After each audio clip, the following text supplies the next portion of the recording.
El fantasma de la estanflación acecha a los Estados Unidos mientras la inflación se mantenga fuerte y el crecimiento económico se enfríe. Este es un fenómeno muy poco común, sin embargo puede implicar cambios de ciclo, así como pasó en la década de los 70, donde se puso fin al sistema económico posterior a la Segunda Guerra Mundial. Desde los inversores hasta los consumidores están bastante pendientes de cómo evitar que ese problema se repita. En este video veremos cómo se puede presentar la estanflación y cómo puede afectarte como inversionista. Además, debes quedarte hasta el final de este video, ya que en este episodio, el número 164 del TradingView, voy a compartir mis escenarios de lo que puede pasar en la bolsa de valores y además te voy a compartir mis precios objetivos para el mercado de futuros, el VIX, el oro, el petróleo y las principales criptomonedas.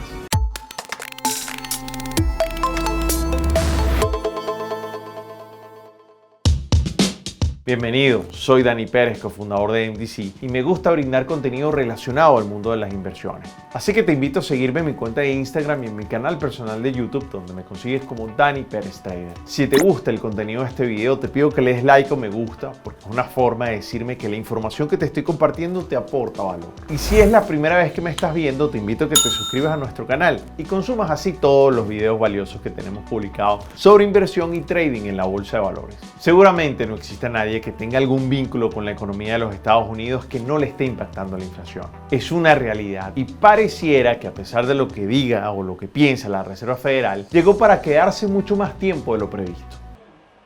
Es por eso que en los últimos días los inversores de Wall Street se han obsesionado con un elemento llamado la estanflación. Por si no lo conoces, es la combinación destructiva de una economía lenta o estancada y una alta inflación. Últimamente ha estado en el centro de atención porque el crecimiento de la economía se ha desacelerado un poco en comparación con el reciente verano, mientras que los precios del petróleo y la inflación son más altos de lo que han estado en varios años. Por eso, friend, muy seguramente vas a empezar a leer y a escuchar con mucha frecuencia en los medios la palabra estanflación. Este término se vivió intensamente durante la recesión de los años 70 y por eso hoy se habla del fantasma de la estanflación. Es como un espanto que resurge entre el viejo cementerio de la crisis. De hecho, friend, la razón por la que se le teme tanto a la posibilidad de enfrentar en este tiempo un fenómeno como este es que la estanflación hizo que la década de los años 70 fuera bien lenta y finalmente le puso fin al sistema económico global posterior a la Segunda Guerra Mundial. Así que no es de extrañarse que todos, desde los inversores hasta los consumidores, están desesperados incluso por evitar que este fenómeno se repita y justo cuando finalmente parece que el coronavirus está retrocediendo. De hecho, el control de la pandemia parece no ser suficiente porque va dejando secuelas, están sumando factores en contra de la economía y esos mismos factores están sirviendo de incubadores para la estanflación. Esta cosa es real, hijo. Por eso, desde que llegó el otoño, también vino un cambio en el clima económico. Por ejemplo, el mercado laboral de los Estados Unidos en los últimos meses se ha desacelerado drásticamente y ahora hay indicios que la inflación llegó para quedarse por mucho más tiempo. De hecho, la inflación ha superado el 5% anualizado durante los últimos 3 meses en los Estados Unidos y en la eurozona saltó a un máximo en septiembre. Y aunque los bancos centrales han pasado la mayor parte del último año diciendo que la inflación debería desaparecer pronto, últimamente han sonado menos confiados.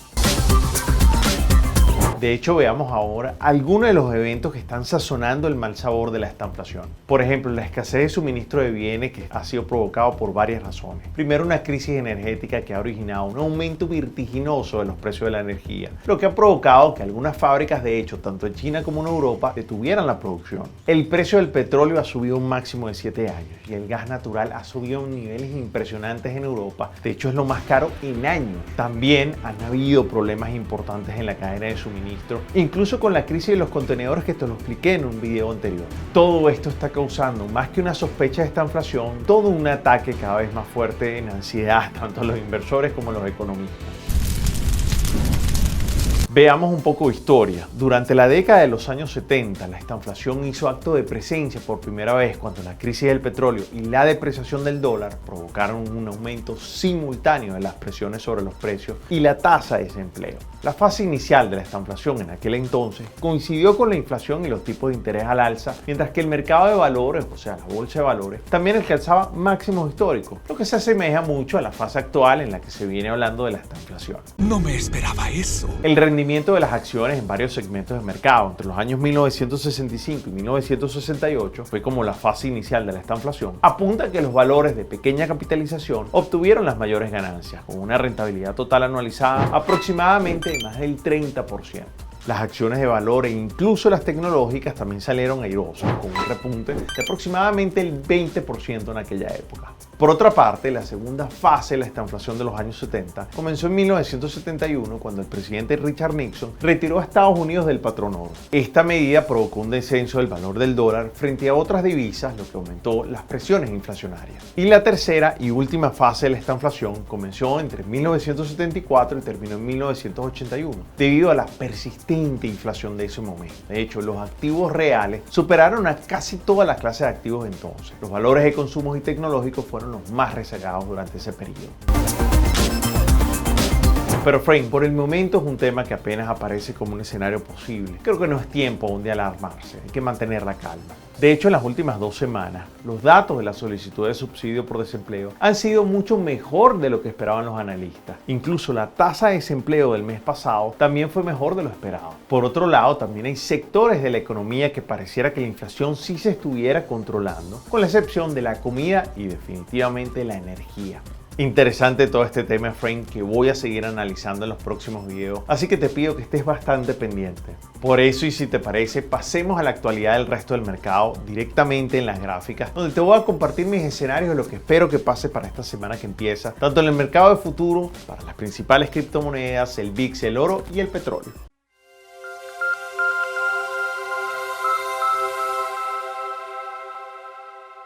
Bueno, Frank, como siempre, empezamos por el futuro del mini del SP500. Mira, vaya recuperación esos 3 días. Este mínimo más alto hacía pensar entonces que el mercado no iba a bajar y que si lograba pasar esta línea de tendencia, digamos de alguna forma, la probabilidad de que alcancemos nuevos máximos históricos empieza a incrementarse. Recuérdense que estamos en el futuro del mini del SP500 y esto se debió por varios factores. Recuérdense que aprobamos, o esta semana se aprobó el aumento temporal del techo de la deuda en los Estados Unidos, lo cual es un factor súper importante porque recordemos que el 18 de octubre era la fecha clave y de hecho esa aprobación temporal del techo de la deuda hecha por el Congreso ya fue también firmada por el presidente Biden, así que toda la arruga se corre hasta diciembre, que donde empezará nuevamente todo el mismo tema a estar sobre la mesa y sobre la palestra. Así que eso creo que le brindó bastante tranquilidad a los mercados. Otra cosa también importante es que se han producido datos importantes desde el punto de vista económico que han aportado, y también los bancos reportaron esta semana mayormente en los reportes trimestrales del tercer trimestre del año 2021, que fueron súper buenos para los bancos, y eso también repercutió positivamente a esta reacción. Por otro lado, si lo vemos ahora de una manera más detallada, mira claramente cómo el mercado respetó nuestra zona. Yo les había dicho a ustedes que el próximo precio era 4.316, llegó a 4.317 y de ahí, digamos, hizo un doble piso para mayor continuación alcista y de ahí se llevó absolutamente todas las resistencias. Lo cortaba de hecho como cuchillo caliente en mantequilla y llega justamente a la última resistencia, ¿okay?, que tenía marcada para ustedes, y si logra pasar este mismo lunes es muy probable que el mercado pueda llegar a 4.511 y si logra pasar de ahí tenemos nuevamente las máximas históricas. Si el mercado logra pasar las máximas históricas, recuérdense y anoten estos precios: 4.557, 4.576 y 4.613. ¿Okay? Así que muy importante. Yo en este momento la última zona de resistencia que tengo es esta, 4.470.75, y el mercado llegó aproximadamente a 4.467.50, muy cerca. Así que la recuperación fue impresionante. Igual pasa en el caso del NQ, que es el índice que mide la tecnología, que es el que ha sufrido más. De hecho, también hace un mínimo más alto y digamos de alguna forma tiene unos 3 días de recuperación impresionante, pero nuevamente con muy bajo volumen, ¿ok?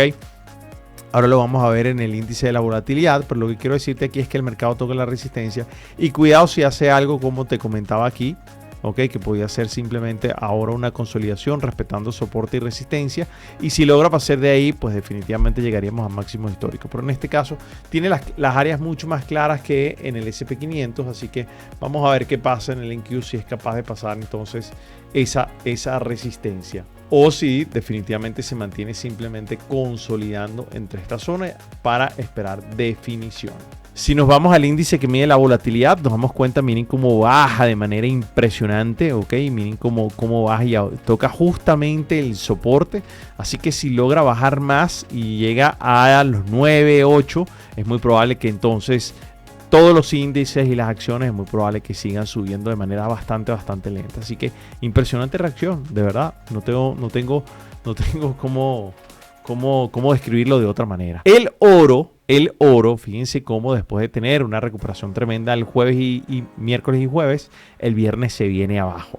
Les decía, aquí hay que tener estómago, señores. Aquí hay que tener estómago. Hasta que no pase el precio de 1830, todo esto puede seguir pasando, ¿ok? Incluso cuidado si puede hacer entonces un mínimo más bajo, ¿ok? Y aquí estaría convirtiéndose en un máximo más bajo. Por consiguiente, estaríamos siguiendo con una probabilidad, o mientras esto se dé, mientras sea más largo en el tiempo, la probabilidad de que baje aumenta. Para decirlo en una proporción. Ahora, en el caso del petróleo, específicamente este es el WTI, bueno, yo les decía que si pasábamos los 76 íbamos a llegar a los niveles que no hemos estado desde 2014, y fíjense cómo ya llegó a 82, el precio que tengo objetivo es 86, es muy probable que llegue, yo creo que con altísima probabilidad, y de hecho, cuidado, que para mí el precio importante es 91 y lo veo bastante probable, está subiendo sin ningún tipo de vacilación. El Bitcoin, ya llegamos a más de 61.000, señores. Les decía que si pasamos esta línea de tendencia y esta zona de resistencia, el camino estaba libre. No íbamos a tener mayor oposición para llegar allá. Y justamente ya llegamos. Recuérdense que este programa se está grabando justamente al cierre de los mercados el día viernes por la tarde. Así que fíjense cómo el mercado llega a la resistencia. Ahora tuvo un pequeño sobrepaso y ahora se devuelve. Vamos a ver qué va a pasar. Ojo que podríamos tener también aquí una consolidación, así que aquí tiene que pasar con fuerza para decirles que no solamente vamos a llegar a los 64.000, sino pudiéramos llegar a marcar máximos históricos, y mi siguiente precio sería 67.753. Si logra pasar de allí, mi próximo precio objetivo está bastante alejado, está alrededor de los 92.000, bueno, 91.893, así que interesante. Ahora, Ethereum arranca ya también, se tardó un poquito, pero ya arranca y ya creo que tiene, digamos, la zona de resistencia casi en los 4.000, es la realidad. Así que es muy probable que pueda llegar sin ningún tipo de problema, y ahí hay que ver si hace una reacción tan fuerte como la hizo anteriormente, o si definitivamente termina de pasarla para marcar máximos históricos. Y aquí le muestro mis precios objetivos a largo plazo: 5.676 y 6.288. Cardano no ha avanzado con la misma decisión que lo hizo Bitcoin al principio y Ethereum después, así que también estamos esperando ahí una reacción interesante, porque tampoco pasa el soporte y está haciendo mínimos más altos. Lo importante aquí es que termine pasar el precio de 2.40 para que entonces el mercado no solamente pueda llegar a los 2.89, sino para mí pudiera llegar a los 3.7 sin ningún tipo de problema. Desde el punto de vista de noticias, hoy, digamos, o quiero decir, esta semana que empieza, no va a haber tantas noticias importantes, es la realidad. El mercado, desde el punto de vista de noticias económicas, ya tiene claro cuál es el escenario. Muchísimas noticias positivas, pero ahora lo importante es entender que estamos en los reportes trimestrales. Recuérdense que los bancos esta semana que pasó reportaron los resultados fueron impresionantes. Eso hizo que sobre todo el viernes subieran de manera importante, porque por ejemplo el miércoles no pasó nada cuando reportaron algunas, más bien incluso bajaron, pero ya el jueves y viernes se recuperaron de manera interesante. Sin embargo, por ejemplo, esta semana que comienza va a reportar, por ejemplo, United Airlines, Procter & Gamble, Johnson & Johnson, Ericsson, Interactive Broker, Tesla, Snapchat, ¿ok?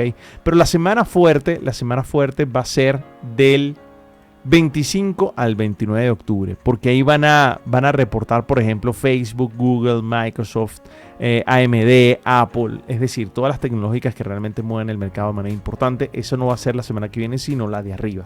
Así que esta semana que viene sí hay reportes de empresas importantes, pero no son las que realmente mueven con fuerza el SP500 o el Nasdaq en este caso, como las tecnológicas. Así que bueno, interesante lo que vaya a pasar a partir de ahora con los reportes trimestrales. Yo voy a estar compartiendo mucha información en mis historias de mi cuenta de Instagram para que lo tengan bastante presente.